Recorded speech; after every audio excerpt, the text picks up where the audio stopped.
നമസ്കാരം. കർണാടക ഇപ്പോൾ ഏറ്റവും അധികം ചർച്ച ചെയ്തുകൊണ്ടിരിക്കുന്നത് ജാതി സെൻസസ് തന്നെയാണ്. എന്തായാലും ഈ ജാതി സെൻസസ് പുറത്തുവിടുന്നതിനെതിരെ ലിംഗായത്ത് സമുദായ സംഘടനയായ വീരശൈവ മഹാസഭ മുഖ്യമന്ത്രിയായ സിദ്ധരാമയ്യയ്ക്ക് നൽകിയ ഒരു നിവേദനം. ആ നിവേദനത്തിൽ ഒപ്പിട്ടിരിക്കുന്നത് കോൺഗ്രസിന്റെ 3 മന്ത്രിമാർ ഉൾപ്പെടെ 32 MLA-മാരാണ്. ഇത് കോൺഗ്രസിന് സമ്മാനിക്കുന്ന ഒരു തലവേദന ചെറുതല്ല. MP Patel, Eshwar, Shivanand Patel, chief whip Ashok Pathan എന്നിവരാണ് നിവേദനത്തിൽ ഒപ്പുവെച്ചിരിക്കുന്ന കോൺഗ്രസിന്റെ പ്രമുഖ നേതാക്കൾ.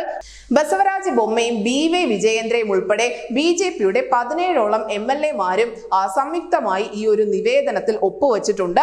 എന്തായാലും രാഷ്ട്രീയ ഭിന്നതകളൊക്കെ മറന്നുകൊണ്ട് സമുദായ സഹകരണം ഉറപ്പിക്കുന്നതിന് വേണ്ടിയാണ് നിലവിൽ കർണാടകയിൽ കോൺഗ്രസും BJPയും ഒന്നിച്ചു പോയിക്കൊണ്ടിരിക്കുന്നത്.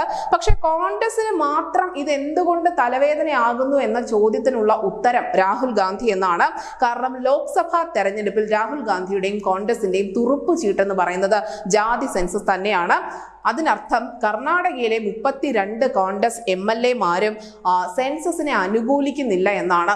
കാരണം ഇതിനോടകം തന്നെ ജാതി സെൻസസിന്റെ ഡേറ്റ പുറത്തുവിടരുത് എന്ന് കോൺഗ്രസിന്റെ ഇത്രയധികം MLA-മാർ പറയുമ്പോൾ അതൊരിക്കലും നേതൃത്വത്തിന് ചെവി കൊടുക്കാതിരിക്കാൻ സാധിക്കില്ല. ഇങ്ങനെ ഒരു പ്രതിഷേധം കർണാടകയിൽ തന്നെ ഉയരുമ്പോൾ എങ്ങനെയാണ് കോൺഗ്രസ് ലോക്സഭാ തെരഞ്ഞെടുപ്പിൽ ജാതി സെൻസസ് പറഞ്ഞ് വോട്ട് ചോദിക്കുക എന്ന ചോദ്യം ബാക്കിയാണ്. നേരത്തെ വൊക്കലിംഗ സമുദായത്തിൽ ഉൾപ്പെട്ട ഉപമുഖ്യമന്ത്രിയായ DK ശിവകുമാർ ഉൾപ്പെടെയുള്ള ആളുകളും ജാതി സെൻസസ് പുറത്തുവിടരുത് എന്ന ആവശ്യം ഉന്നയിച്ചിരുന്നു. നിയമസഭാ തെരഞ്ഞെടുപ്പിൽ BJP പരാജയപ്പെടാനുള്ള ഏറ്റവും പ്രധാനപ്പെട്ട കാരണം ലിംഗായത്ത് വൊക്കലിംഗ സമുദായത്തിൽ നിന്നുള്ള ഒരു എതിർപ്പായിരുന്നു.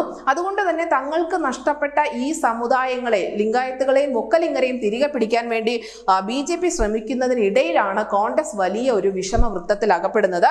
2024 തന്നെ കോൺഗ്രസിന്റെ മന്ത്രിസഭ വീഴുമെന്ന് JDS-ന്റെ നേതാവായ HD കുമാരസ്വാമി പറഞ്ഞത് മാധ്യമങ്ങൾ വലിയ രീതിയിൽ ചർച്ചയാക്കിയിരുന്നു. 50 മുതൽ 60 MLA-മാരുമായി ഒരു മന്ത്രി പുറത്തു വരും എന്നാണ് അദ്ദേഹം പറഞ്ഞത്. ഇത് BJPയുടെ കേന്ദ്ര നേതൃത്വത്തിന് അവർ ഉറപ്പ് നൽകിയിട്ടുണ്ട് എന്നുകൂടി അദ്ദേഹം പറഞ്ഞിരുന്നു. പക്ഷേ ഏത് മന്ത്രി ആയിരിക്കും ഇത് എന്ന് കുമാരസ്വാമി തുറന്നു പറഞ്ഞിട്ടില്ല. താൻ ഇപ്പോൾ പേര് വെളിപ്പെടുത്തുന്നില്ല എന്നായിരുന്നു കുമാരസ്വാമി ആ സമയത്ത് അഭിപ്രായപ്പെട്ടത്. എന്തായാലും ഈ ഒരു പശ്ചാത്തലത്തിൽ കുമാരസ്വാമിയുടെ പ്രസ്താവന സജീവമായി തന്നെ നിൽക്കെ ജാതി സെൻസസിന്റെ പേരിലും കോൺഗ്രസിന് വലിയ പ്രതിസന്ധി കർണാടകത്തിലുണ്ട്.